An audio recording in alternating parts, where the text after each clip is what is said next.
Hello అండి. ఈరోజు నేను చేసే రెసిపీ చూసాక మీరు ఒక మాట ఖచ్చితంగా అంటారండి, ఇది ఇప్పటివరకు నేను ఎందుకు ట్రై చేయలేదని. గరిజెలు అంటే మనకి వెంటనే గుర్తొచ్చేది తీపి గరిజెలే కదండి. కానీ ఇది రైనీ సీజన్ కాబట్టి ఊరికే స్వీట్ ఏం తింటామని చెప్పి ఇలా స్పైసీగా చేస్తున్నానండి. అది కూడా సమోసాలో ఉండే ఆనియన్ స్టఫింగ్తో. ఇలా స్పైసీ గరిజెలు చేసుకొని తింటే మళ్ళీ మళ్ళీ చేయాలనిపిస్తుంది, అంత బాగుంటాయండి. ఇంటికి ఎవరైనా గెస్ట్లు వచ్చినప్పుడు 10 నిమిషాల్లో ఇలా చేసి పెడితే వాళ్ళు తిని చాలా ఆశ్చర్యపోతారండి. ఎందుకంటే వాళ్ళు స్వీట్ అనుకుంటారు కదండి, అందుకని.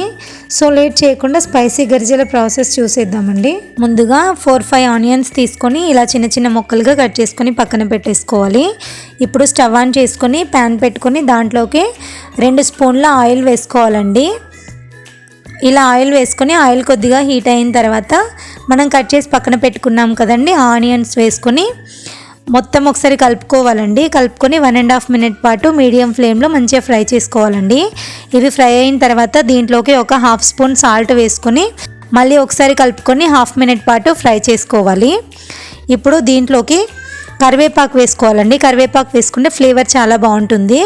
అలాగే 1 స్పూన్ కారం, ఒక 1 స్పూన్ ధనియాల పొడి, 1 స్పూన్ చాట్ మసాలా వేసుకొని మొత్తం ఒకసారి కలుపుకోవాలండి.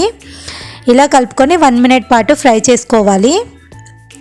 ఇలా ఫ్రై చేసుకొని స్టవ్ ఆఫ్ చేసేసుకొని పక్కన పెట్టుకోవాలండి. ఇలా పక్కన పెట్టేసుకోవాలి. ఇప్పుడు బౌల్ తీసుకొని అందులోకి 2 కప్పుల గోధుమ పిండి తీసుకుంటున్నానండి. మీరు కావాలంటే మైదా పిండి కూడా యూస్ చేయొచ్చు, కానీ నేను ఎక్కువ గోధుమ పిండినే ప్రిఫర్ చేస్తానండి. ఇప్పుడు దీంట్లోకి కొద్దిగా సాల్ట్, అలాగే చిటికెడు బేకింగ్ సోడా వేసుకోండి. వేసుకొని అలాగే 2 స్పూన్ల ఆయిల్ వేసుకొని మొత్తం అంతా కూడా ఒకసారి కలిపేసుకోండి. కలుపుకున్న తర్వాత దీంట్లోకి కొద్దిగా వాటర్ పోసుకుంటూ సాఫ్ట్గా పిండి ముద్ద కలుపుకోండి.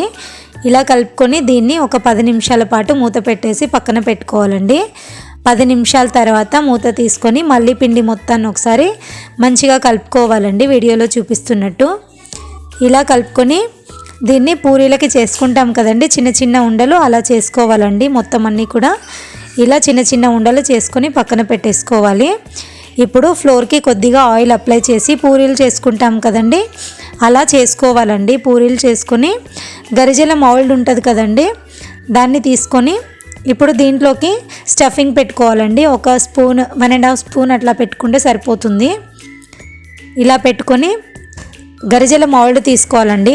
దానికి కొద్దిగా ఆయిల్ అప్లై చేసి ఇప్పుడు మనం చేసి పెట్టుకున్నాం కదండి దాంట్లో పెట్టి ఆ మౌల్డ్ని ప్రెస్ చేయాలండి. చేస్తే మనకి గరిజెలు రెడీ అయిపోతాయండి. ఇలా మొత్తం అన్నీ కూడా చేసేసుకోవాలండి. సైడ్కున్న ఎక్స్ట్రాస్ తీసేసుకోవాలండి. ఇదే విధంగా మొత్తం అన్నీ కూడా చేసేసుకొని పక్కన పెట్టేసుకోవాలండి. ఇప్పుడు స్టవ్ ఆన్ చేసుకొని మూకుడు పెట్టుకొని అది కొద్దిగా హీట్ అయిన తర్వాత దాంట్లోకి డీప్ ఫ్రైకి సరిపడా ఆయిల్ వేసుకోవాలండి. ఆయిల్ బాగా హీట్ అవ్వాలండి. ఆయిల్ బాగా హీట్ అయిన తర్వాత దీంట్లోకి ఒక్కొక్కటిగా నెమ్మదిగా వేసుకోవాలండి. ఇప్పుడు మనం చేసి పెట్టుకున్న గరిజెలు గ్యాస్ హై ఫ్లేమ్లోనే ఉంచి ఫ్రై చేసుకోవాలండి. 2 వైపులా కూడా మంచిగా గోల్డెన్ కలర్ వచ్చే వరకు ఫ్రై చేసుకోవాలండి. అంతే అండి, ఈజీ అండ్ టేస్టీగా స్పైసీ గరిజెలు రెడీ అయిపోతాయి. చాలా బాగుంటాయండి, మీరు కూడా ఇలా ఒకసారి ట్రై చేయండి. చూసారు కదండి, మంచిగా ఫ్రై అయిపోయాయి కదా 2 వైపులా కూడా. ఇప్పుడు తీసుకొని ప్లేట్లోకి తీసేసుకొని వేడివేడిగా సర్వ్ చేసుకుంటే చాలా బాగుంటాయండి. మీరు ఎప్పుడు ఇలా ట్రై చేసి ఉండరు నాకు తెలిసి. మీరు ఒకసారి ఇలా ట్రై చేయండి, ఎలా వచ్చిందనేది కామెంట్ సెక్షన్లో కామెంట్ చేయండి. ఫస్ట్ టైం మీరు నా ఛానల్ చూస్తున్నట్టయితే లైక్ చేయండి, షేర్ చేయండి. మరిన్ని విలేజ్ స్టైల్ వంటల కోసం నా ఛానల్ సబ్స్క్రైబ్ చేయండి. Thank you for watching.